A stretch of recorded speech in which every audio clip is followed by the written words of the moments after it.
एपरी एक गाँ क्या घरे नाही कबाट। भारतर एक अनन्य गाँ जोटी घरे नाही कबाट। कल्पना करंतु एपरी एक गाँ जोठारे घर गुड़िक कबाट नाही, दुकान बजार खोला पड़ी एवं बैंक रे मध्य ताला पड़ू नाही। यह कौनसी कहानी नुहे बरं वास्तवता। महाराष्ट्रर अहमदनगर जिले में अवस्थित सनी सिंगणापुर एक एपरी ग्राम जोठारे लोक माने निज घरे कबाट लगाती नाही। यार कारण हेउछि भगवान शनि को ऊपर थिबा अगाध विश्वास। यही गाँटी शिरडी ठारू मात्र 35 किलोमीटर दूर रे अवस्थित। यही अगाध विश्वास पछरे कौन रही कहानी। गाँर कबाट खोला रहिबा एक पौराणिक कहानी सहित जड़ित। प्राय 300 ରୁ 400 वर्ष पूर्वे प्रबल वर्षा और बन्या परे पानसनाल नदी कूल एक विशाल कलापथर भासी आसीथिला। जेतेबेले जणे मेषपालक एक बाड़ी रे पथर को ठेला मारिथिले सेथिरु रक्त बाहर आरंभ होइथिला।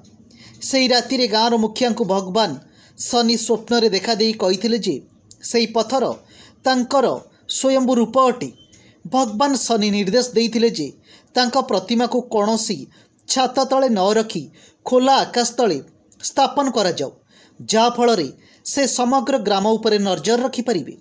से ग्रामवासी को प्रतिश्रुति देइथिले जे से निजे गाँ को समस्त विपद विशेष करी चोरी और डकायतरू रक्षा करिवे।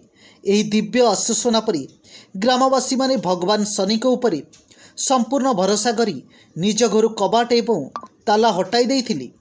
आज मध्य शनि सिंगणापुर घर गुड़िक केवल कबाटर फ्रेम लगी किंतु कबाट नहीं। ग्रामवासी माने निजर मूल्यवान सामग्री बिना कौनसी चिंता घरे छाड़ी बाहर को जाती। एपरिकी दुकान, पोस्ट ऑफिस एवं पुलिस स्टेशन रे मध्य कबाट नहीं। 2011 मसीह यूको बैंक एठारे देशर प्रथम लॉकलेस शाखा खोलीथिला, जहाँ स्थानीय लोकों भावना को सम्मान जणाइथिला। लोकों मध्य एक दृढ़ विश्वास रही जे जदि के एठारे चोरी करने को चेष्टा करी तेबे भगवान शनि ताकू तत्क्षणात दंड दियंती। यही दंड 7 वर्ष भोगिबाकू पड़िबो, जहाँ असुस्थता किंबा अंधत्व रूप में आसी थाई बोली विश्वास करा जाए। किछि लोक कथा अनुजाई अतीत रे जो माने एही परंपरा को अवमानना करिसेंती सेमाने दुर्घटनार शिकार होइछंती। जदिओ किछि वर्ष हेबो चोरीर किछि छोटमोट घटना सामना को आसीछि, तथापि ग्रामवासी विश्वास अतुट रही।